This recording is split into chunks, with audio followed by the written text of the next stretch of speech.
Hello everyone, in this video we will learn how to log pivot chart in Excel. So let's start this my Excel, and here you can see I have a data with the pivot chart. So here you can see when you keep cursor on here and drag with the mouse, the pivot chart easily anywhere move. Okay. If you want to change in pivot chart, you can change it.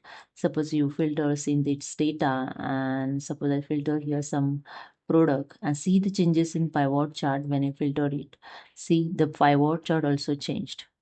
But if you lock this pivot chart, it will not change. So I just click on these filters and click on the select all and click on OK.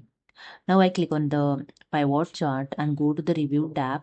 In protect group, click on the protect sheet option and enter the password those you want to set. I just enter here 123, re-enter the same password, okay, and click on OK. Now you can see the pivot chart is not moving anywhere, okay.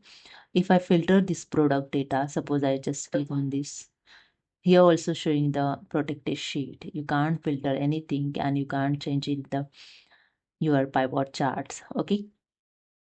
So hope you understood. If you like this video, please subscribe. Thank you so much.